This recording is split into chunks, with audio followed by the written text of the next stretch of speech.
Padre, del Hijo y del Espíritu Santo. Amén. Queridos hermanos, aquí Padre Moshe Bonifaz, continuamos nuestra explicación de la doctrina católica, apoyándonos en el Catecismo Mayor del Papa San Pío X. Estamos tratando de las virtudes cardinales, que son como el quicio de las demás virtudes: prudencia, justicia, fortaleza, templanza. Y hoy seguimos meditando sobre la templanza. El número 917 del Catecismo Mayor, San Pío X pregunta: ¿qué es templanza? Templanza es la virtud por la que refrenamos los deseos desordenados de los placeres sensibles y usamos con moderación de los bienes temporales. Esto es lo que dice nuestro catecismo. En las charlas anteriores hemos visto que el objeto propio de la templanza es moderar los placeres del gusto y del tacto, y por extensión modera también todas los demás gustos y inclinaciones. Las partes integrantes de la templanza son, hemos dicho, la verecundia u temor de lo propio, que mueve al hombre a abstenerse de todo cuanto pueda causarle oprobio o vergüenza, y la honestidad, que es el amor y respeto por lo decoro. Hay 4 especies de templanza: la abstinencia, que regula el apetito del comer; la sobriedad, que modera el apetito del beber; la castidad, que modera los deleites sensuales; y el pudor, que modera aquellas cosas que pueden llevar al deleite sensual, como las miradas, conversaciones, amistades, etc. Las virtudes anejas son las que moderan nuestras inclinaciones: la estudiosidad, que modera el amor al estudio, ocupa en término medio entre la curiosidad discreta y la pereza; la clemencia, que modera la severidad del superior y guarda término medio entre el rigor inflexible y la flojedad; la humildad, que modera el aprecio a nosotros mismos y guarda término medio entre el orgullo y la abyección; y la modestia, que regula nuestro exterior, movimientos, gestos, risas, vestidos, etc. La templanza modera todas las demás inclinaciones, aún el mismo sueño, para que en nada se exceda de los justos límites. Ahora vamos a ver esta virtud muy hermosa, muy importante, la virtud de la humildad, la virtud de la humildad, que hace parte de la templanza. La humildad es una virtud derivada de la templanza, que nos inclina a cohibir o moderar el desordenado apetito de la propia excelencia, dándonos el justo conocimiento de nuestra pequeñez y miseria, principalmente con relación a Dios. Expliquemos un poco esta definición. Entonces, es una virtud porque nos inclina a algo bueno y excelente. La virtud nos inclina, siempre la virtud de algo bueno que inclina al bien. Derivada de la templanza, a través de la modestia, de la cual es una de sus subdivisiones, que nos inclina a cohibir o moderar, como todas las virtudes derivadas de la templanza, moderan las cosas, evitar los excesos. Moderar el desordenado apetito de la propia excelencia. Esto es precisamente la definición de la soberbia, que es el vicio radicalmente opuesto a la humildad. El orgullo, la soberbia, bien tiene el apetito de la propia excelencia, hincharse de orgullo, como dicen. Y esta virtud nos da el justo conocimiento de nuestra pequeñez y miseria. Nótese que se trata del justo conocimiento, o sea, de la auténtica realidad de las cosas. Por eso decía Santa Teresa que la humildad es andar en verdad. La humildad es andar en verdad, que es muy grande no tener cosa buena de nosotros, sino la miseria y ser nada. Y quien esto no entiende, anda en mentira, decía Santa Teresa en su sexta morada, número 17. Entonces, la humildad concretamente es andar en la verdad, que lo que es muy grande, no tener cosas buenas de nosotros, sino la miseria es ser nada. quien no entiende esto anda en mentira. Bien, concretamente todo lo que tenemos de bueno viene de Dios. Todo lo que tenemos de bueno viene de Dios. Hicimos algo bueno porque Dios nos ayuda a hacerlo, nos dio los dones, la capacidad. Y la humildad dice, nos da un conocimiento de nuestra propia pequeñez y miseria, principalmente con relación a Dios. Esto es la verdadera raíz de la humildad y de su verdadero enfoque. Si establecemos la comparación con los demás hombres, no hay hombre tan malo que no pueda pensar que hay otro peor que él. Pero si comparamos nuestro ser y buenas cualidades con la excelsa gracia de Dios, no hay santo tan encumbrado, aunque sea la Señora Virgen María, Madre de Dios, que no tenga que hundirse en un abismo de humildad, como hizo la Virgen ante el anuncio del ángel. He aquí la esclava del Señor, San Lucas 1:28.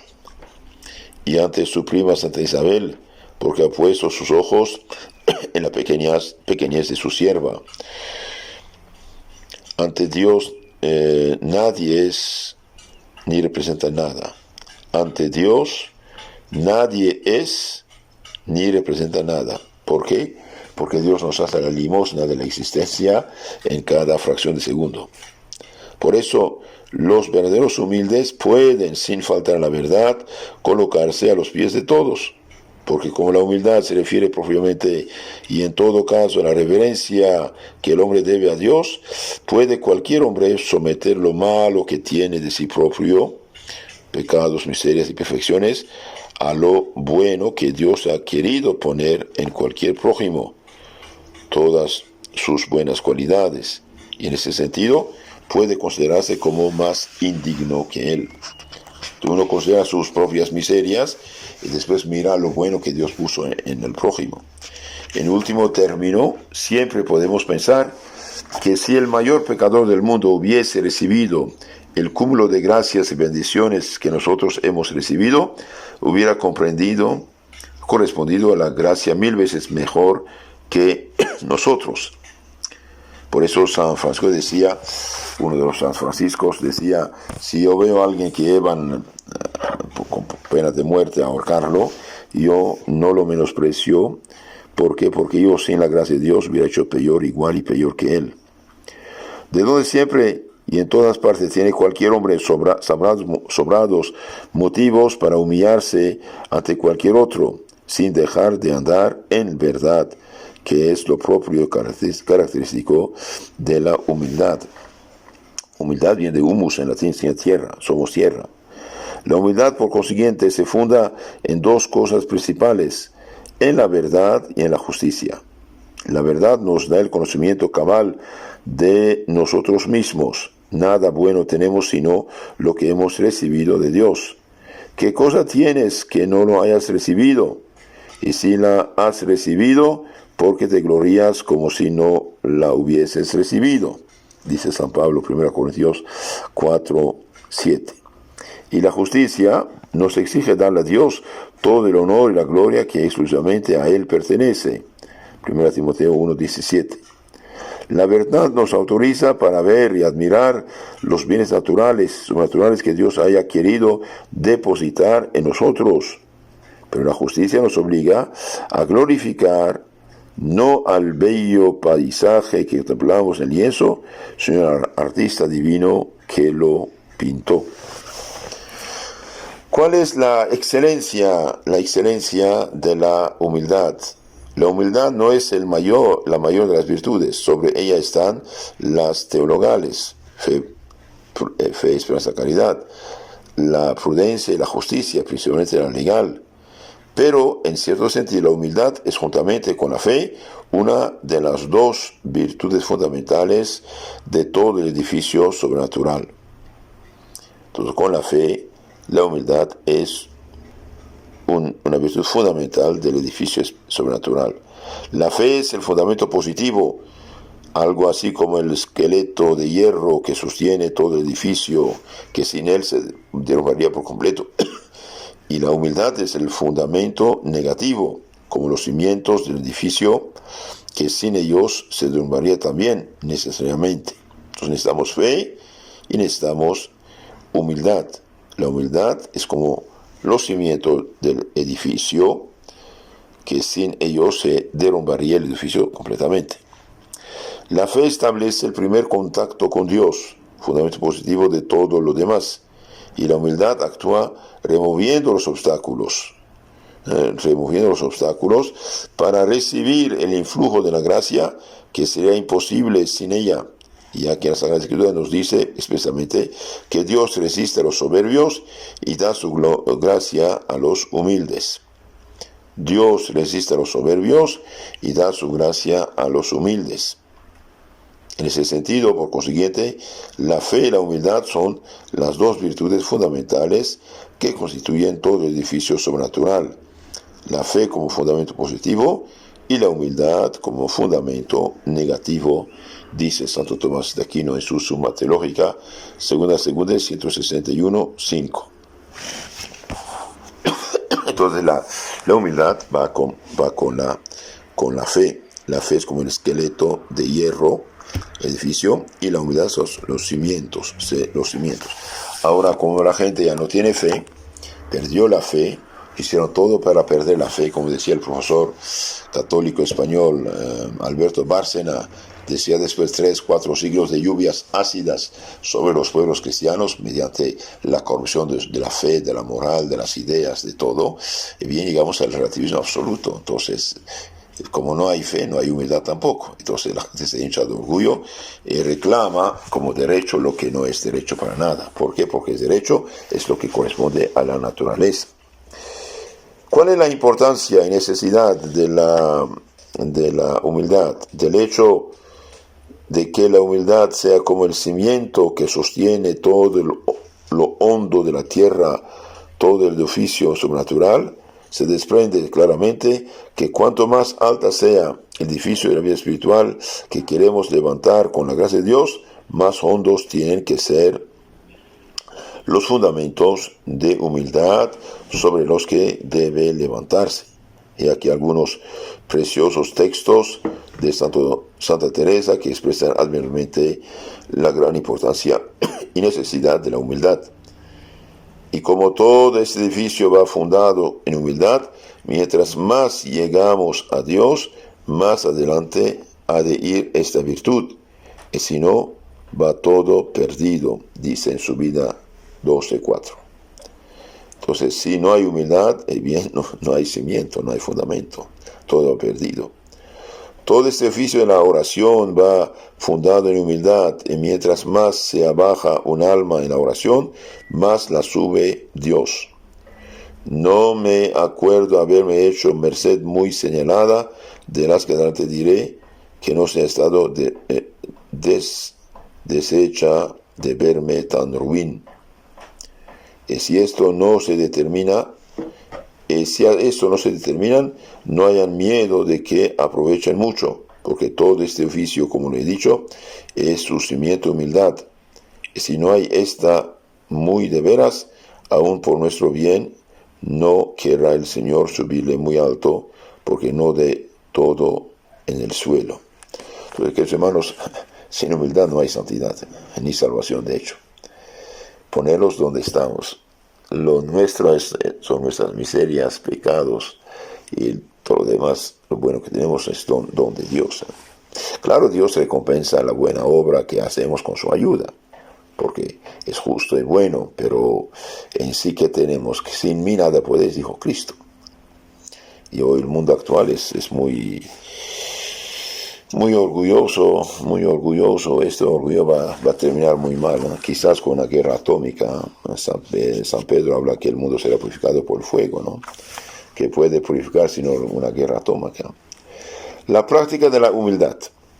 El reconocimiento teórico de nuestra nada delante de Dios y de que en atención a nuestros innumerables pecados no tenemos derecho alguno a presumir de nosotros mismos en nuestro interior o delante de nuestros semejantes es cosa fácil y sencilla.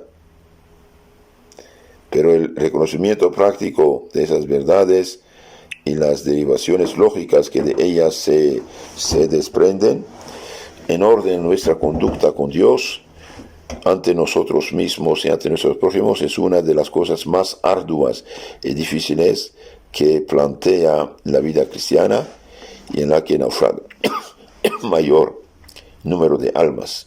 Entonces, en la teórica va humilde, pero en la práctica es muy complicado. ¿Por qué? Porque todos hemos nacido torcidos al orgullo y somos orgullosos, ¿no? Se da con frecuencia el hecho curioso de un alma que acaba de tomar la determinación de ser humilde de corazón, de aceptar con agrado cualquier clase de humillación, y a los pocos momentos pone el grito en el cielo si alguien ha cometido la imprudencia de ocasionarle una pequeña molestia o una involuntaria e insignificante humillación. Decir que soy humilde de palabra es fácil, pero en lo concreto, apenas nos digan, gritamos. Entonces significa que estamos muy lejos de ser humildes, ¿no? Cuando San Clemente Hofbauer de Santo Alfonso de Ligorio estaba en Polonia, fundó orfanatorio, etcétera, para los niños pobres, huérfanos, y fue a pedir ayuda, limosna, en un lugar donde tomaban, y un señor lleno de orgullo llenó su boca de cerveza y le escupía la cara del santo. Entonces el santo, después de haberse limpiado la cara, dijo: bien, muchas gracias, esto era para mí, ahora deme algo para mis pobres, mis huérfanos. Y bien, el hombre quedó tan avergonzado de sí mismo que se hizo después mejor amigo del santo y su benefactor, ¿no? Entonces, queridos hermanos, cuando la humildad se ve en las humillaciones, no hay de otra, ¿no? 3 son, nos parece, los principales medios para llegar a la verdadera auténtica humildad de corazón. 3. Pedirla insensatamente a Dios. Poner los ojos en Jesús, modelo incomparable de humildad. Y algo más, bien, esforzarse en imitar a María, reina de los humildes. Entonces, pedir insensatamente a Dios la humildad. Todo don perfecto viene de lo alto y desciende del Padre de las luces, dice Santiago Apóstol 1:17. La humildad perfecta es un gran don de Dios que Él suele conceder a los que se lo piden con entrañable e incesante oración. Entonces, queremos ser humildes, pidamos a Dios, y cuando llegue la ocasión aceptemos la humillación. Es una de las peticiones que con más frecuencia debería brotar de nuestros labios y de nuestro corazón. Pedirla instantáneamente a Dios. El que se humilla será ensalzado, y el que ensalza será humillado. Entonces pidamos a Dios esta gracia de la humildad. El padre Royo Marín dice: es una de las peticiones que con más frecuencia debería brotar de nuestros labios y de nuestro corazón. Poner los ojos en Jesucristo, modelo incomparable de humildad. Segundo medio. Los ejemplos sublimes de la humildad que nos dejó el Divino Maestro son eficaces para impulsarnos a practicar esta gran virtud, a pesar de todas las resistencias de nuestro amor propio desordenado. El mismo Cristo nos invita a poner los ojos en Él cuando nos dice con tanta suavidad y dulzura: aprende de mí, que soy manso y humilde de corazón, en Mateo 11:29. 4 son las principales etapas que pueden distinguirse en la vida de Jesús, y en las 4 brilla la humildad con caracteres impresionantes. En su vida oculta vemos antes de nacer, en su nacimiento y en Nazaret, y después en su vida pública. En su vida oculta vemos que Jesús es humilde. Antes de nacer se anonadó en el seno de María, se sometió a un decreto caprichoso del César, a los desprecios de la pobreza, y no hubo lugar para ellos en el hotel, en el mesón, a la ingratitud de los hombres, y los suyos no lo recibieron. En su nacimiento bien nació pobre, desconocido, de noche en pesebre, unos pastores, unos animales vienen a visitarlo, nada más. En Nazaret tuvo una vida oscura, obrero manual o pobre aldeano, sin estudios en las universidades, sin dejar traslucir un solo rayo de su divinidad. Nadie sospechaba que era el Hijo de Dios, obedeciendo a María y José, y les estaba sujeto, obediente. ¿Acaso a las órdenes de un patrono, a la muerte de San José? Orgullo humano, ven aquí a morirte de vergüenza al mirar la actuación de Jesús. En su vida pública, escoge sus discípulos entre los más ignorantes, rudos, pescadores y un publicano. Busca y prefiere a los pobres, pecadores, afligidos, niños, desheredados de la vida. Vive pobremente, predica con sencillez, hace comparaciones humildes al alcance del pueblo, no busca llamar la atención. Hace milagros para aprobar su misión divina, pero sin ostentación alguna, exige silencio, huye cuando tratan de hacerle rey. Inculca continuamente la humildad, el fariseo, el publicano, la sencillez de la paloma, el candor de los niños. No busco mi propia gloria, dice. No he venido a servir, no he venido a ser servido, sino vine para servir. En su pasión también fue humilde. Qué triunfo tan sencillo en el Domingo de Ramos. Un pobre boriquillo, un asno, unos ramos de olivo, unos mantos que se extienden a su paso, gente humilde que la aclama, los fariseos que protestan. Los fariseos, los intelectuales, los canonistas, lavatorio de los pies, incluso a Judas, qué colmo. En Getsemaní, amigo, dice, ¿a qué has venido? Atado como peligroso malhechor, abandonad sus discípulos. En la pasión le dan bofetadas, burlas, insultos, salivazos, azotes, con de espines, vestida blanca como un loco, Barrabás preferido a él. Y finalmente en la cruz, oye blasfemias, carcajadas, pues no eres el Hijo de Dios. Podría hacer que se abriera la tierra y se los tragase a todos, pero calla y acepta el espantoso fracaso humano. Y llega a excusar a sus verdugos, Padre, perdónales, que no saben lo que hacen. Y todavía Jesús sigue su humildad en la Eucaristía, a merced de la voluntad de sus ministros, se pone a merced de la voluntad de sus ministros, expuesto, encerrado, visitado, olvidado. Un día, Santo Padre Pío, mirando a los sacerdotes que acababan de celebrar, dice carniceros, porque hasta se acepta el riesgo del sacrilegio. En la Eucaristía está completamente escondido. En la cruz se escondió solo la divinidad. En la Eucaristía se esconde incluso la humanidad. Y también de ahí vienen las descortesías, afrentas, sacrilegios, profanaciones horrendas. No cabe duda, la consideración devota y frecuente de estos sublimes ejemplos de humildad que nos dio el Divino Maestro tiene eficacia soberana para llevarnos a la práctica heroica de esta virtud fundamental. Los santos no osaban soñar en grandezas y triunfos humanos, viendo a su Dios y Señor tan humilde y abatido.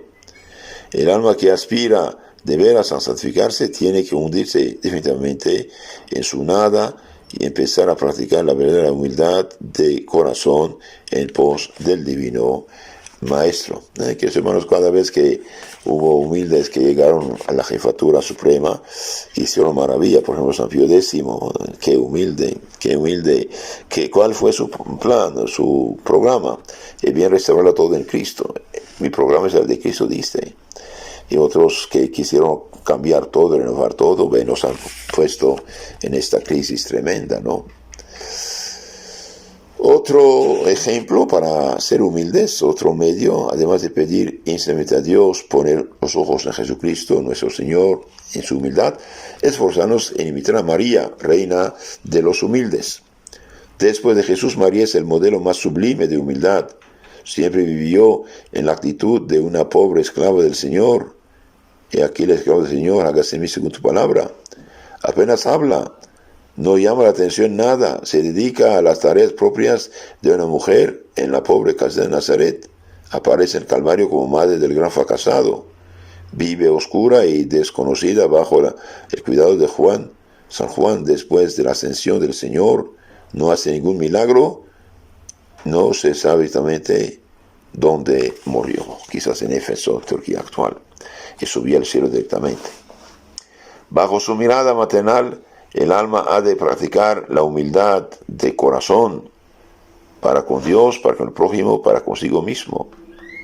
María se hizo humilde, ahora es la más santa de las criaturas. Lucifer quiso ser orgulloso, es el más desgraciado de todos. Ser humildes para con Dios, espíritu de religión, de consentimiento, adoración. Decimos, tú solo santos, tú solo es el Señor, es santo. No, Señor, a nosotros, sino a ti, a tu nombre da la gloria. Salmo 113:1. Debemos ser humildes para con Dios. Y bien, por eso debemos agradecimientos. Tomad, Señor, recibid toda mi voluntad, mi haber, mi querer, mi poseer, dice Santo Ignacio. Todo cuanto tenemos lo hemos recibido de Dios. Te damos gracias, omnipotente Dios. De ahí la misa, sacrificio no solamente de adoración, de propiciación, de petición, también de Eucaristía, de acción de gracias, ¿no? Debemos ser hijos de Dios, sí, pero también depender de Él. Venimos de la nada, de la tierra venimos. Génesis 2:7. Por nosotros mismos no podemos nada, ni el orden natural, la acción de conservadora de Dios, previa emoción divina, ni el sobrenatural. Sin mí nada podéis, dijo Cristo, San Juan 15:5. Entonces, nosotros recibimos cada fracción de segundo la existencia. Entonces, debemos ser agradecidos con Dios, de donde nace la dependencia absoluta de Dios, el reconocimiento de nuestra nada, contar en todo con Dios. Nosotros en cada momento, dije, recibimos de Dios la existencia, como la luz eléctrica de cada momento viene de la fuente, ¿no? Y bien, debemos ser agradecidos. Dependencia absoluta de Dios, dependemos de Él. De ahí debemos reconocer nuestra nada y contar en todo con Dios. Qué ridículas las genealogías de los grandes de la tierra, sangre azul, sangre real, vienen de la nada, del limo de la tierra vienen. Qué necesidad ponderar nuestras pretendidas cualidades en el orden del ser, no somos nada, recibimos la existencia. En el orden del obrar, no podemos nada sin ayuda de Dios. Estamos totalmente colgados de Dios. Así que, hermanos, ni siquiera puedo mover la mano o abrir la boca si Dios no me da la existencia de ser animado y me ayuda a vivir. Cuidado, Dios nos ha creado y sigue creándonos en cada instante. No es que dejó la creación, ya estoy libre de hacer lo que quiero. Es verdad que me dio la libertad y puedo actuar, pero Él me ayuda a actuar. Incluso el pecador, cuando hace tonterías, Dios lo mantiene en la existencia, si no, se quedaría en la nada, ¿no? ¿Qué necesidad ponderar nuestras predicadas cualidades? Dijimos, en el orden del ser no somos nada, en el orden del obrar no podemos nada sin ayuda de Dios. Estamos totalmente colgados de Dios. Luego el orgullo es una gran mentira, solo la humildad es la verdad. El orgullo es mentira. Mire, hace 4 siglos los filósofos dicen de las luces, más bien de las tinieblas, unos mentirosos, sofistas, gente superficial, gente orgullosa, hinchada de orgullo, llevaron a la revolución mal llamada francesa y todas las revoluciones del mundo y el caos actual. Eliminaron los mandamientos de Dios para poner derechos humanos en Dios. Y bien, pues son palabras vacías. Nunca la humanidad fue tan aplastada como ahora.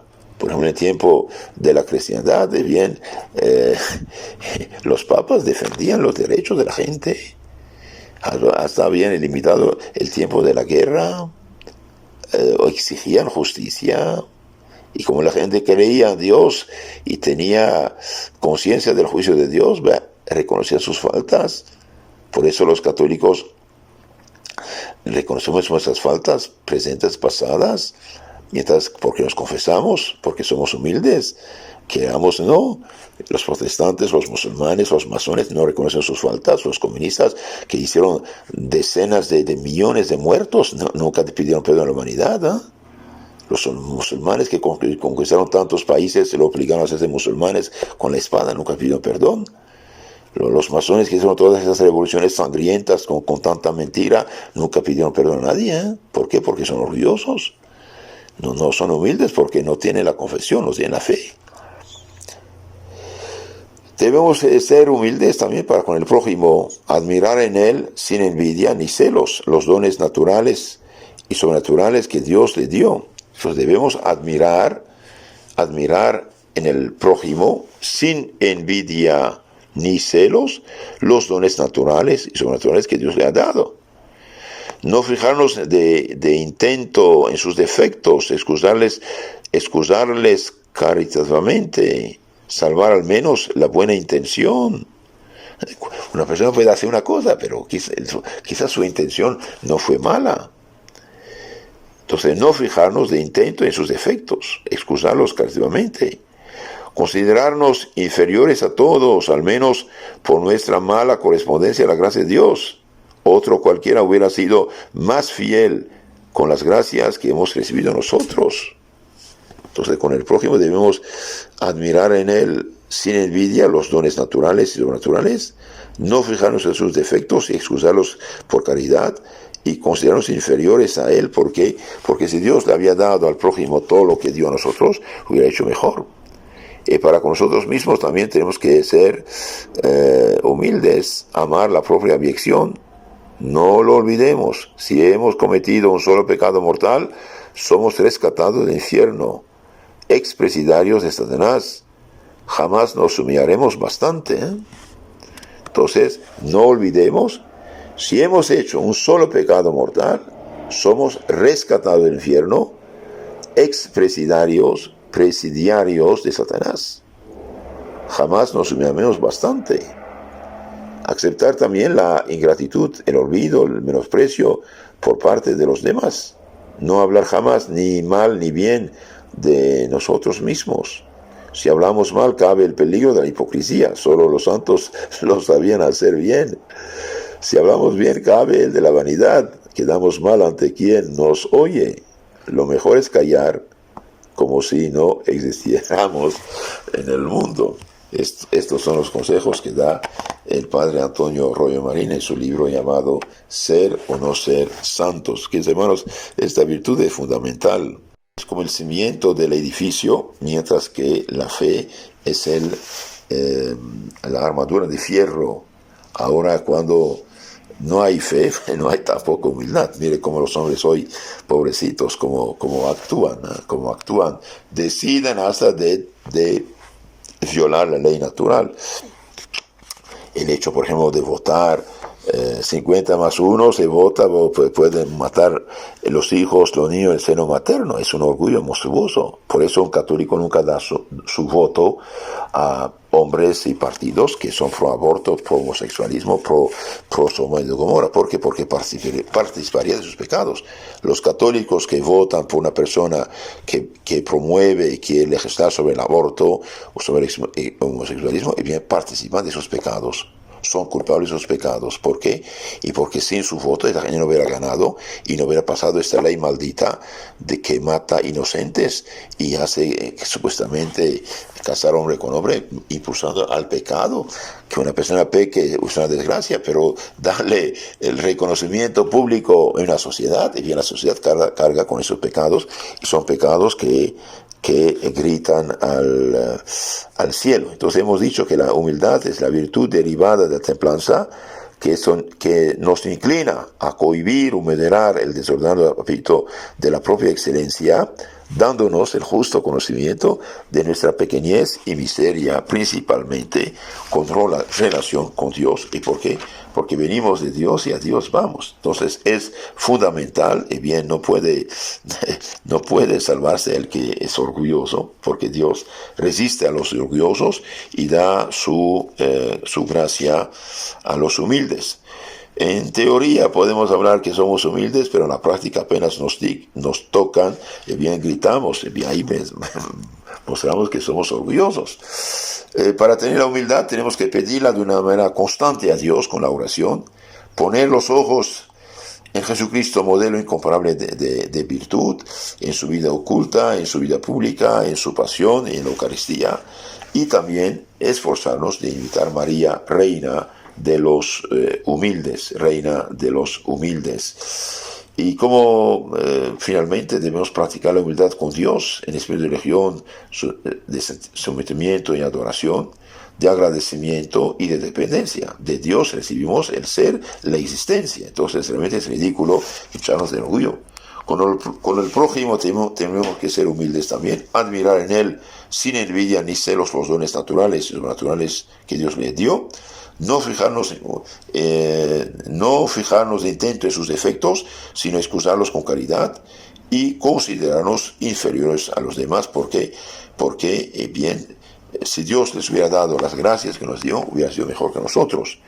Y también ser humildes para con nosotros mismos. ¿Por qué? Porque si hemos hecho un solo pecado mortal, somos rescatados del infierno, expresidarios de Satanás.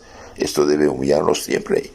Y también aceptar la ingratitud, el olvido, menosprecio por parte de los demás, y no hablar de sí mismo para no caer ni en vanidad ni en hipocresía. María, Reina de los humildes, ruega por nosotros. Amén. Queridos hermanos, si quieren conocer más y mejor su fe católica, les aconsejo de suscribirse a nuestro canal, canal Catecismo Católico Tradicional, y también otro canal. Tenemos bastante material de muchos temas, FSSPX,